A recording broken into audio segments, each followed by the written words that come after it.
오늘 주기도문 세 번째 말씀 나누도록 하겠습니다. 오늘날 한국 교육의 문제를 여러 가지로 말할 수 있겠지만 교육 현장에 일어나는 문제, 학생들을 향한 교사의 사명감 부재, 또 교사들을 향한 학생들의 존중감 부재, 이거 아주 큰 문제가 아닐 수가 없습니다. 또 모든 수업, 또 학업의 목적을 시험 점수로 여기는 것도 굉장히 큰 문제라고 생각을 합니다. 시험에서는 정말 좋은 점수를 얻었는데 대학에서 또는 직장에서 사고 능력도, 문제 해결 능력도, 인간관계도, 인내력도, 배려심도 없는 경우를 우리는 만나게 됩니다. 시험 점수는 높지만, 시험은 잘 보지만 사람들과 더불어 세상을 살아갈 힘이 갖춰져 있지 못한 우리의 자녀들을 보는 것은 정말 안타까운 일입니다. 그러니 이 땅의 교육의 목적이 기능이나 기술 전수가 아니라 세상을 살아갈 힘을 갖추는 것, 더불어 살아갈 힘을 갖추는 것, 이렇게 전환되는 것이 옳다고 생각을 하고 우리 모든 학부모들부터 이 일에 관심을 가지는 것이 마땅하다고 생각을 합니다. 그런데 제가 보기에는 교회 안에서의 신앙생활 지도도 그리 다르지 않은 것 같습니다. 예배를 참석하면 또는 헌금을 드리면 또는 봉사에 참여하면 충분히 잘하고 있다라고 여기는 것도 어쩌면 우리가 눈 가리고 살아가는 것일지도 모르겠습니다. 특별히 기도 생활을 두고 이야기를 하자면 못하는 기도라도 하려고 하는 것, 해보는 경험이 중요하고 응답이 없는 기도 생활을 유지하면서 그 과정을 견뎌내는 것이 너무 중요하고 그 응답 없는 기도의 과정 속에서 고민하는 과정에서 배우는 것이 있고 깨닫는 것이 있죠. 변화되는 것이 있고 성장하는 것이 있는데 우리는 그 기다림을 통한 성숙은 원치 않습니다. 오히려 빨리빨리 응답을 받아 내가 원하는 것이 이루어지기를 바라는, 교회가 하나님 앞에 하나님에 대하여 가르치는 것과 신앙생활과 기도생활에 대해 가르치는 것이 원하는 것을 빨리 얻는 방법을 터득하는 것, 이것이 전부인 것처럼 가르치는 것도 학교 교육의 무너짐처럼 저는 교회 교육의 무너짐도 우리가 목격하고 있는 현실이라는 생각을 합니다. 많은 분들이 예수님이 가르치신 기도, 이 주기도문으로 기도하면 응답이 빨리 오지 않겠나, 이거 몇 번이라도 암기하면 하나님이 내 기도를 들어주실까 등등의 생각으로 이 주기도문을 바라보지만 우리 예수님은 이 주기도문을 통해 어떻게 하면 빨리 응답받을 수 있나, 내가 원하는 응답을 받을 수 있나, 그 목적으로 이 기도문을 가르치신 것은 아니라는 것을 우리가 먼저 생각해야 합니다. 한 사람이 어떤 사람인가를 알고자 할 때 근거로 삼을 만한 기준이 여러 가지가 있겠지만 목사인 저로서는 그 사람을 바라보는 기준 가운데 하나가 그 사람의 기도를 보면 그 사람을 알 수 있다라는 기준을 가지고 있습니다. 한 사람의 소원에는 그의 삶에 필요한 요소들만 담겨 있는 게 아니라 그 사람의 가치관과 방향성이 담겨 있기 때문입니다. 그 사람의 기도를 보면, 한 번의 기도는 아니겠죠? 오랫동안 하는 그 사람의 기도를 보면 그가 어떤 세상을 꿈꾸고 있는지, 그 자신은 어떤 삶을 살기 원하는지, 그가 어떤 가치를 추구하고 있는지, 무엇을 성취하고자 하는지가 그 기도에 다 담겨 있습니다. 그러니 기도는 삶의 비전인 동시에 지향성, 삶의 지향성이고 그 사람의 삶의 태도가 담겨 있는 것이다 라고 말할 수 있을 것 같습니다. 그러니 우리가 예수님의 주기도문을 볼 때도 이것을 단순히 기도로만 볼 것이 아니라 이것을 삶의 지향성, 삶의 비전, 삶의 태도라는 관점에서 우리는 이 주기도문을 바라볼 필요가 있는 겁니다. 이런 질문을 한번 드려보겠습니다. 무엇이 여러분을 기도하게끔 만들고 있습니까? 채워지지 않는 필요, 더 직설적으로 표현하면 채워지지 않는 욕망 때문에 기도하고 계십니까? 아니면 내 삶의 평안과 안녕을 흔들고 위협하고 있는 현실 때문에 기도하십니까? 아니면 모든 것들이 충분히 살아갈 만한데도 불구하고 이루어지기를 원하는 변화, 또는 보기를 원하는 비전이 여러분을 기도하게 만들고 있습니까? 무엇이 여러분을 기도하게 만드느냐라는 이 질문을 다르게 표현하면 여러분은 왜 기도하며 무엇을 기도하며 어떻게 기도하고 있는가라는 질문으로도 대신할 수 있을 겁니다. 여러분, 이 질문에 우리는 우리의 생각을 가지고 대답을 하려고 합니다. 그러나 저는 여러분에게 이렇게 표현하고 싶습니다. 주기도문을 통해 주기도문을 바로 배우면 왜 기도해야 되는지, 무엇을 기도해야 되는지, 어떻게 기도해야 되는지 예수님의 뜻에 부합된 대답을 우리가 할 수 있게 된다라고 말하고 싶은 겁니다. 그러니 여러분, 우리는 주기도문을 통해서 우리의 기도 생활을 전체를, 우리의 신앙생활 전체를 되짚어보는 기회가 되어야 할 것입니다. 우리는 내가 원하는 바를 절대자에게 이루어 달라고 간구하는 행위를 기도라고 일컫습니다. 그런데 대부분의 사람들 나이, 성별, 지역, 성격, 재산, 학력 또는 직업과 상관없이 오늘날 우리 그리스도인들의 기도라는 것들을 들여다보면 대부분 나와 가족의 건강 또는 내가 하는 일이 잘 되기를 바라는 것, 돈 벌기 바라는 것, 내 자식의 성적, 입학, 취직, 승진 등등 이런 것들이 대부분의 기도의 내용입니다. 만약 이것이 기도의 전부라고 한다면 여러분, 이런 기도는 기도의 대상만 달라질 뿐이지 절간에서나 아니면 바위 앞에서나 아니면 저 바다 앞에서나 교회에서나 하고 있는 기도가 전혀 다르지 않다라는 겁니다. 여러분, 어떤 종교를 가졌느냐와 상관없이 기도의 내용이 다 똑같다고 한다면 신앙의 성숙의 정도와 상관없이 여러분 초신자나 오래된 신자나 다 똑같은 기도를 하고 있다면 도대체 이 기도는 무엇인가? 라는 근원적 질문을 우리는 할 수밖에 없는 겁니다. 특별히 여러분, 이 시간 우리가 예수님의 기도를 배우는 시간인데 여러분, 우리는 이 기도에 대한 성경의 가르침 가운데 우리의 기도에 성부, 성자, 성령 하나님이 관여하고 계시다는 사실을 일단은 잊지 말아야 합니다. 여러분, 우리는 기도를 하나님께 합니다. 하나님이 우리의 기도를 들어주십니다. 아버지 하나님께서 우리의 기도를 들으시고 응답하신다라는 겁니다. 그런데 예수님의 사건이, 십자가 사건이 없었다고 한다면 하나님께서는 우리의 기도를 들어주실 이유가 없습니다. 요한복음 16장 23절의 말씀을 보면 내 이름으로 너희가 구하는 것을 주실 거다. 내 이름으로. 만약 예수의 이름이 없다고 한다면 하나님이 너희 기도를 듣지 않으실 거다라는 겁니다. 여기서 말하는 내 이름으로라는 말이 그저 예수님의 이름으로 기도합니다라는 말만 붙이면 되는 거다, 그게 아니라는 사실이죠. 예수님의 사역을 믿는 믿음 안에서, 예수와의 관계성 안에서 예수 때문에 내가 너희에게 응답한다, 바로 그 내용입니다. 예수님을 믿지 않아도 누구나 하나님의 이름을 불러 기도할 수는 있습니다. 그런데 하나님이 우리의 기도를 들어주시는 것은 예수님 때문입니다. 예수님을 통해 하나님과의 관계가 회복된 사람만이 우리의 기도가 아버지 하나님의 응답으로, 회복된 관계 안에서 응답으로 주어진다라는 겁니다. 예수님의 아버지이신 우리 하나님께서는 예수 안에서 예수를 믿는 자들의 아버지가 되셔서 우리의 기도에 응답하신다라는 거지요. 그러니 우리의 기도는 아버지 하나님께서 예수 안에서 응답하시는 것.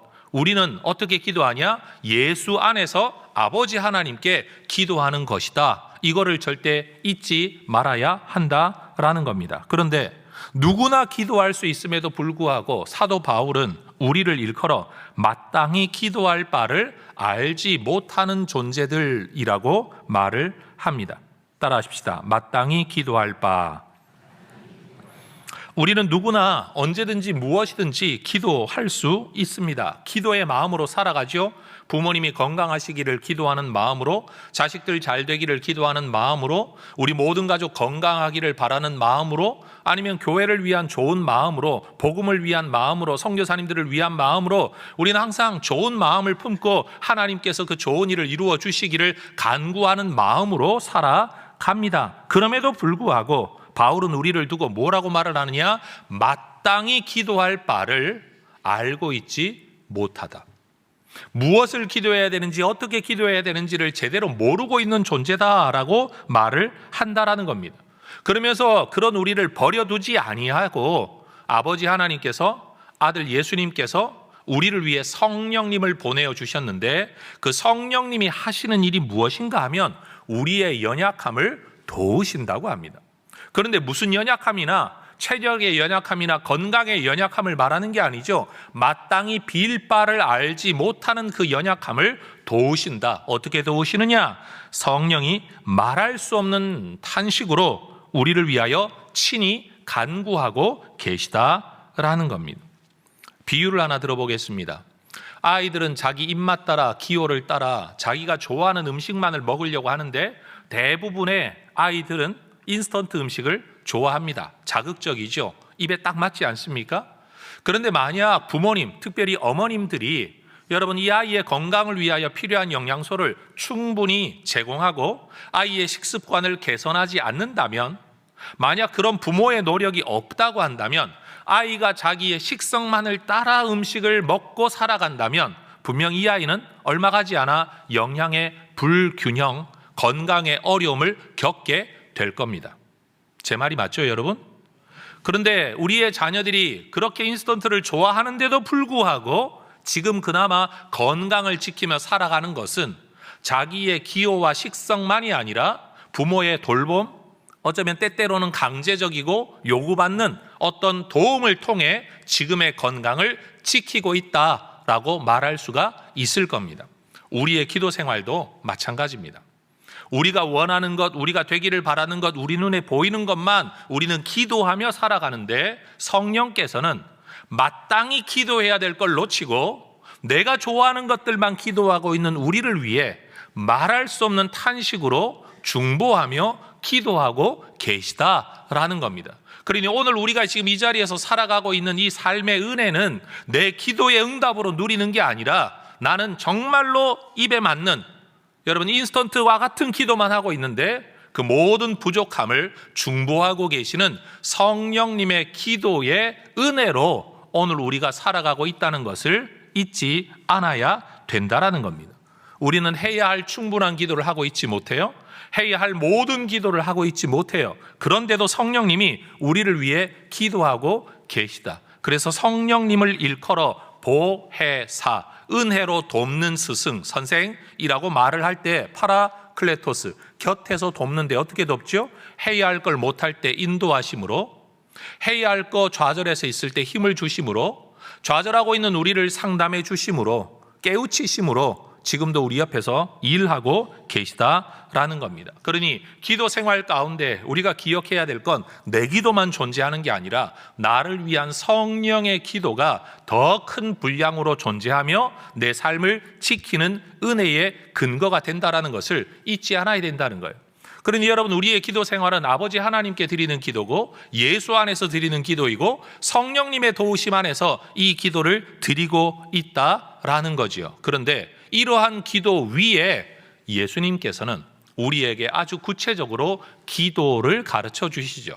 그래서 누가복음 11장에 보면 제자들이 예수님께 기도를 가르쳐 주십시오라고 요청하였고, 바로 그러한 요청의 응답에 따라 예수님께서 주 기도문을 가르쳐 주시는 겁니다. 너희는 기도할 때 이렇게 하라. 마태복음 오늘 본문의 표현에 근거하면 너희는 이렇게 기도하라라는 겁니다. 따라 하십시다. 너희는 이렇게 기도하라.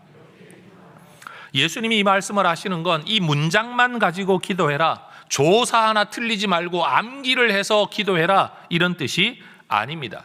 이런 방식으로 기도해라, 이런 형식을 따라 기도해라, 이런 순서를 따라 기도해라, 이런 믿음으로 기도해라, 이런 방향성으로 기도해라, 이런 내용을 가지고 기도해라, 이런 모든 의미가 포함되어져서 너희는 이렇게 기도하라 라고 말씀하고 계신 거죠. 여러분들은 주기도문을 어떻게 처음 접하셨습니까? 아마 여러분들과 마찬가지로 저도 그런데, 여러분 주기도문을 처음 듣게 되는 건 주로 예배 상황이죠. 예배가 시작될 때 사도신경 암기하고, 학생으로 교회를 다녔을 때 목사님이 아닌 사역자가 계시면 예배 마침의 순서는 다 주기도문이었습니다. 목사님들이 계시면 축도라는 형태로 예배를 마무리 짓는데 목사님이 아닌 전도사님이나 강도사님이 인도하는 예배에서는 주기도문이 마침이죠. 지금 우리 교회에서도 여러분 새벽 기도 같은 경우는 마침이 곧 주기도문입니다. 그러다 보니까 우리는 예배 시작할 때 순서는 사도신경이고 예배 끝날 때 순서는 주기도문이로구나. 사도신경과 주기도문이라는 건 마치 의전적이고 예전적인 어떤 요소로 인식되는 경우가 많습니다. 그러니까 이거는 마치면, 암기하면 예배가 끝나는 거예요. 암기하면 예배가 시작되는 거예요. 그러니까 여기에 특별한 의미를 모르고서도 얼마든지 암기해서 이제 예배 마쳤다라고 생각할 수 있다라는 거죠. 그러니 많은 분들이 그 의미를 깊이 묵상하거나 배우려고 하지 않고 그냥 암기하는 경우에 그치는 경우가 많다라는 겁니다. 그래서 어떤 목사님이 주기도문에 대한 글을 쓰면서 재미난 표현을 했어요. 한국교회 성도들이 주기도문의 내용은 제대로 이해하지 못하고 그 의미를 담아 고백하는 게 아니라 무의식적으로 암기만 하고 있기 때문에 주기도문이 원래는 기도가 본질인데 기도는 빠져버리니까 남는 단어가 뭐가 남아요? 주문만 남아가지고 주기도문을 주문처럼 외우고 있다라고 표현을 했습니다.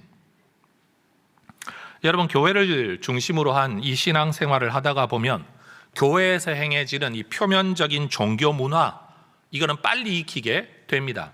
그런데 그 예식, 그 본질적인 의미를 알아가는 데는 상당한 시간이 필요합니다. 그래서 저는 우리 성도님들께 부탁드리고 싶습니다. 외우고 있다고 해서 아는 건 아니에요.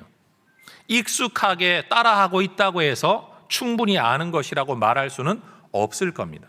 그러니 여러분들이 훈련의 과정을 통해 여러분 하나님의 말씀, 특별히 설교 시간을 통해 우리가 하고 있는 당연하게 여기고 따라했던 일들의 의미가 뭔가를 여러분 깊이 생각하고 질문할 줄 알고 배워갈 줄 아는, 그러므로써 내가 행하고 있는 모든 종교적 행위의 의미를 알고 본질을 알고 목적을 알고 거기에 마음을 담아 행해 나가는 진짜 신앙인들이 되실 수 있기를 저는 주의 이름으로 부탁을 드립니다.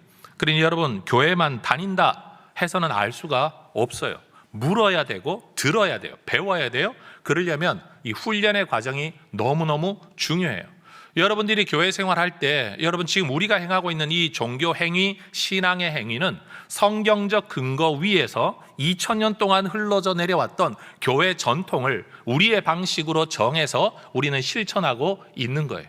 이런 걸 왜 하지? 라고 나는 물음표가 있더라도 여러분, 의미 없는 걸 교회가 왜 정해서 그렇게 행하고 있겠습니까? 나름의 의미가 뭔가를 물어야 되고 들어야 돼요. 그래야 그걸 알 수 있는 거예요. 주일 예배만 드리면 되었지 목장 모임은 왜 필요하나? 라고 귀찮다, 사람들과 엮이기 싫다 라고 생각할 수도 있을 겁니다. 그러나 성경을 보면 여러분 초대교회 때부터 성도들은 각 가정에서 소그룹으로 모여 서로의 신앙을 권면하였고 함께 기도하였고 여러분 넘어지지 않도록 삶의 지지 역할을 서로가 했다는 것을 알게 되고 그 역사가 2000년 동안 교회 역사 속에서 이어져 내려왔다라는 거예요. 내가 볼 땐 불필요할 수 있지만 정말 불필요한 일이라면 기독교가 왜 2000년 동안 그 일을 해왔겠냐라는 거예요. 그러니 내가 가지고 있는 가치 판단으로 결정하지 말고 성경이 말하고 교회 역사가 말하는 그 의미를 제대로 배워갈 때, 그리고 거기에 참여하게 될 때 여러분 우리의 신앙이 더 견고하게 세워져 갈 줄로 믿습니다. 지금 해성교회에서도 예배만 참여하는 분들, 특별히 예배 요소 가운데서도 많은 분들이 설교가 중요하다라고 생각을 하면서 여러분 그냥 심심찮게, 죄송해요 표현을 이렇게 할게요, 의도했든 의도하지 않든 너무나도 자주, 그런 의미예요, 예배에 늦게 오고 설교만 드리면 예배를 드린 것처럼 여기고 있는 분들 계시죠. 그래서 옛날 목사님들께서는 축도까지 다 받아야 진짜 예배다, 축도를 받아야 진짜 복을 받는다 라고 가르치시면서 예배 끝까지 참여할 것을 요구하셨지만 여러분 축도하고 안 하고 상관없이 여러분 복 받으실 겁니다. 속지는 마세요. 그런데 예배가 끝까지 중요하다라고 가르쳤던 내용은 중요한 겁니다.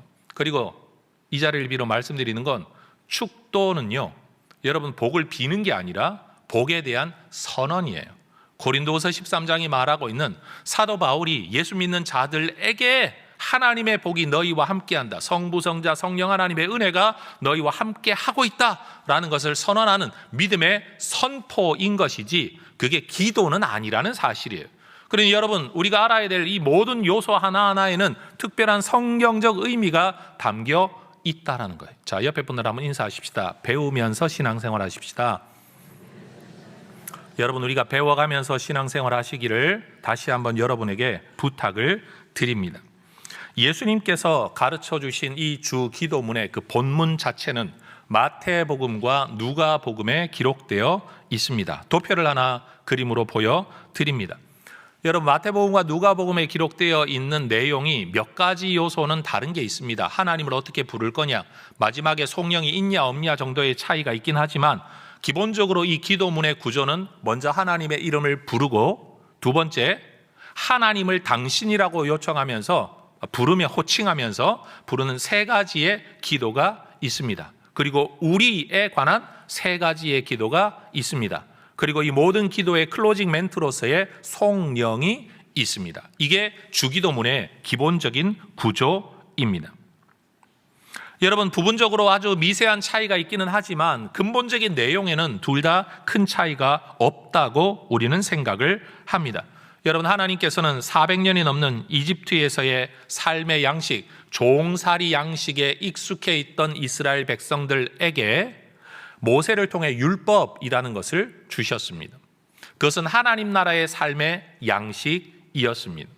그런데 예수님께서는 바로 이 산상수훈이라는 가르침을 통해서 율법을 재해석하시면서 하나님 나라 백성의 원리를 말씀하시죠. 산 위에서 주신 교훈이다. 그래서 산상수훈이라고 이야기를 합니다.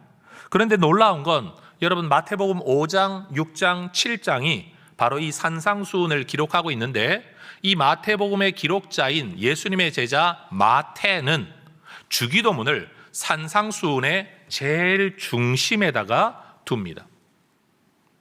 예수님의 말씀을 따라 이렇게 살아가야 하는 것이 제자된 도리가 맞는데, 주기도문을 이 모든 가르침의 중심에 배치한 이유는 뭐냐? 이러한 삶은 이 주기도문을 추구하고 주기도문을 기도하고 주기도문을 삶의 지향성으로 삼은 사람들이 이 말씀을 따라 살아간다라는 것을 의미하는 거죠. 상징적으로 보십시오. 산상수훈이 날개처럼 나를 따르고 있다면 이 모든 것을 이끌고 가는 힘이 어디에 있다? 주기도문에 있다. 이게 마태가 의도적으로 성경을 기록할 때 이 본문을 배치한 방식이라는 겁니다. 여러분, 하나님의 말씀을 따라 살아가는 삶은 기도해야 살아갈 수 있다라고 해석할 수도 있습니다. 그런데 중요한 건 기도는 뭐냐? 단순한 간구가 아니라 그것이 비전이 되고 그것이 가치관이 된다라는 거예요. 하나님의 이름, 하나님의 나라, 하나님의 뜻을 구하는 사람들이 비로소 예수님의 말씀을 따라 살아갈 수 있다라는 거예요. 그런 면에서 타 종교의 기도와 우리의 기도가 다른 가장 큰 차이점이 뭐냐? 다른 종교에서는 내가 원하는 바를 얻기 위해 기도하는지 몰라도 우리의 기도의 본질은 뭐냐? 그런 요소가 있기는 하지만 그것은 지엽적인 것이고, 우리의 본질은 뭐냐? 우리는 무엇을 추구하느냐? 무엇을 바라보느냐? 무엇을 얻기를 원하여 어떤 삶을 살기 위하여 기도하느냐가 훨씬 더 중요하다라는 거예요. 그러니 우리는 주기도문을 통해서 그리스도인으로 살아갈 힘을 기도를 통해 얻는다와 함께 이 기도, 예수님이 가르쳐 주신 기도를 추구하는 삶을 통해 나머지 말씀들도 순종하는 것이 당연한 것으로 받아들이게 된다라는 거예요. 순종이 따로 있고 기도가 따로 있는 게 아니라 이런 기도를 하는 사람이 순종하는 삶을 살아갈 수 있다라는 겁니다. 자, 따라하십시다. 기도가 가치관입니다. 한 번 더, 기도가 비전입니다.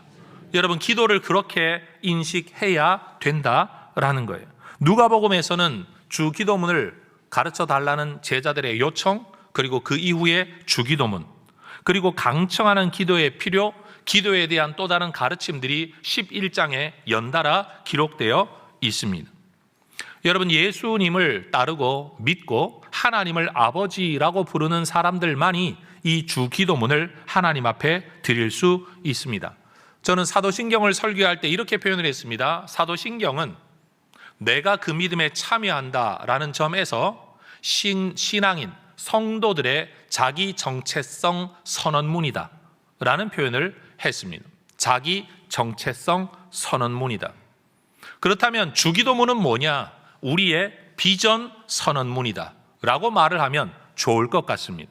내가 어떤 사람이냐? 나는 무엇을 믿는 사람이냐? 나는 이걸 믿는다. 이게 사도신경의 고백이라면 그럼 그걸 믿는 너는 어떻게 살아가려고 하냐? 뭘 바라보냐? 무엇을 꿈꾸냐? 어떤 세상을 꿈꾸느냐? 라고 질문할 때 나는 바로 주기도문이 내 비전이다. 나는 이런 세상을 꿈꾼다 라고 말을 할 수가 있다라는 겁니다.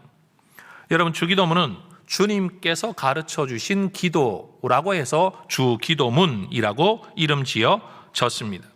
그런데 여러분, 주기도문은 단순히 가르쳐 주신 기도뿐만 아니라 우리가 어떻게 살아야 되는지, 뭘 바라보아야 되는지, 정말로 기도해야 될 것이 뭔지, 다시 말해 바울이 말한 바 마땅히 빌 바를 알지 못하는 우리에게 마땅히 기도해야 될 것이 무언가를 가르쳐 주시기 위해 주기도문을 주셨다는 점에서 주기도문은 우리 주님이 주신 선물이다 라고도 말을 할 수가 있는 겁니다. 따라하십시다. 주기도문은 선물입니다. 그래서 여러분, 1세기 교회, 1세기라고 말할 때는 주후 100년이 지나가지 않은 시대 아닙니까? 그 초대교회 시절에도 초대교회 성도들의 신앙을 지도하기 위하여 기록된 성경, 아직도 책으로 모아지지 않은 쪽쪽 여러 복음들이, 그 다음에 바울의 편지들이 흩어져 있던 시대에 교회가 성도들을 가르치기 위해 그 가르침의 내용을 모아놓은 책이 디다케라는 단어 자체가 가르침이라는 의미가 있어요. 이 책에 보면 초대교회는 성도들에게 하루에 3번 정도는 주기도문으로 기도할 것을 가르쳤던 것 같아요. 초대교회 역사적 전통이라는 말입니다. 그리고 기독교가 여러분 공인이 되고 그 다음 기독교가 국교가 되던 시대에 그 주후 4세기경 기독교 역사 자료를 들여다보면 여러분, 오늘날 우리 교단은 한 사람이 세례를 받으려면 1년 정도의 교육은 거쳐야 세례를 받을 수 있다라고 이야기를 합니다. 그게 우리 교단의 법이에요. 만약에 50년, 100년, 200년이 흘러 지금 시대를 연구하는 설교자가 있다고 한다면 그 2000년대 한국 교회는 한 사람이 세례를 받으려면 1년 정도의 교육은 필요했다라고 합니다라고 말을 하게 될 거예요. 근데 지금 이 시점에서 제가 4세기 교회를 둘러보면 그때는 한 사람이 세례를 받으려면 2년 정도의 교육 기간을 거쳤다는 기록이 남아 있어요.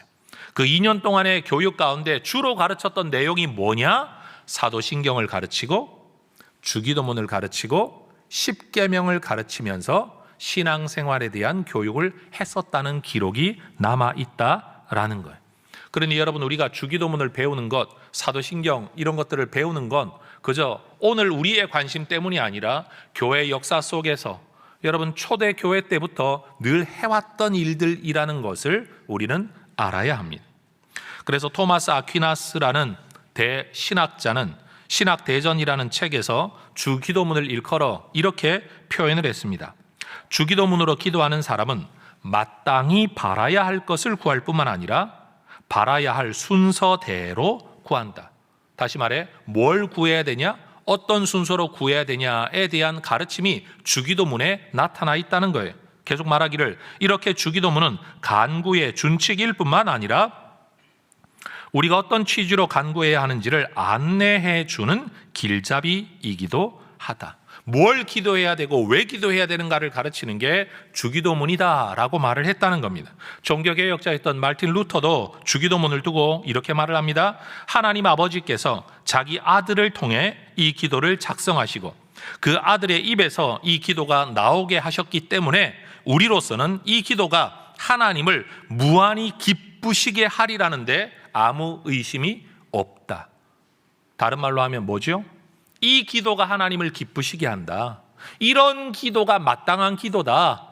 여러분, 기도의 모범으로 삼고 기도의 내용으로 삼아야 된다라고 이야기했다는 겁니다. 그러니 예수님이 오늘 본문에서 말씀하시는 겁니다. 따라하십시다. 너희는 이렇게 기도하라.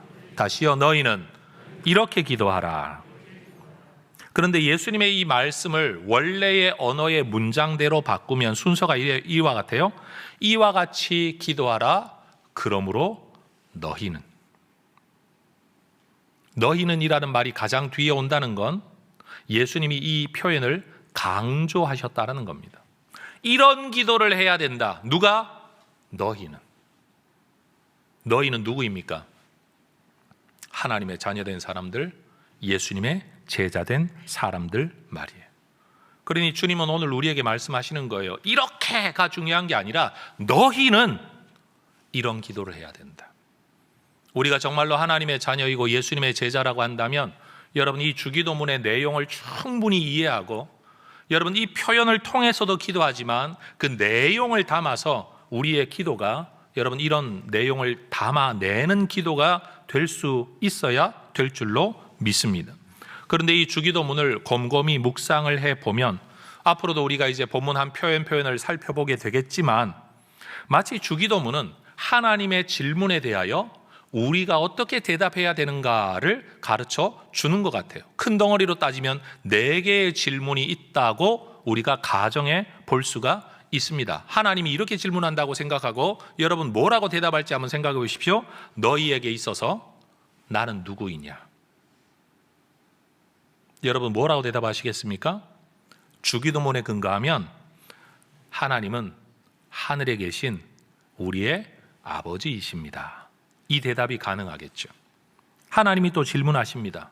네가 이 땅을 사는 동안에 정말 원하고 추구하는 것이 무엇이냐? 여러분 개인적으로 할 수 있는 대답이 많겠지만 주기도문에 근거하면 우리는 이렇게 대답할 겁니다.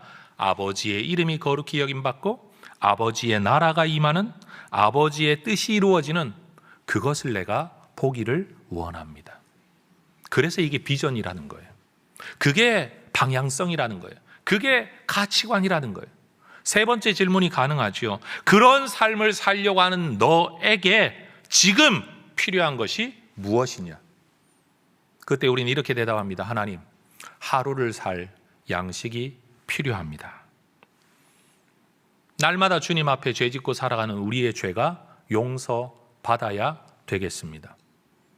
그리고 이 세상 가운데 악에서 우리를 보호하시고 건져주셔야만 우리가 이런 삶을 살아갈 수 있겠습니다.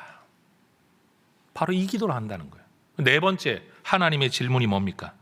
너의 기도가 응답될 수 있는 근거가 무엇이냐? 이 모든 기도가 응답되었을 때 네가 보고자 하는 게 뭐냐? 그때 우리의 대답은 이것이죠. 나라와 권세와 영광이 아버지의 것이기 때문에 우리가 아버지께 이렇게 기도합니다. 네가 정말 보기 원하는 게 뭐냐라고 말씀하신다면 나라와 권세와 영광이 영원히 아버지의 것이 되는 그런 세상 내가 보고 싶습니다. 여러분 이게 바로 주기도문의 내용이라는 겁니다. 그러니 앞으로 우리가 주기도문을 읽을 때마다 또는 기도할 때마다 여러분 암기했다라는 것으로 끝나는 게 아니라 바로 하나님의 질문 앞에 우리가 대답하는 마음으로 이것이 정말로 내 삶의 가치관이 되자 방향이 되자 지향성이 되어서 이것을 내가 바라보고 살아갑니다. 이것을 내가 기도하며 살아갑니다. 라고 말할 수 있는 하나님의 백성들이 되시기를 축복합니다.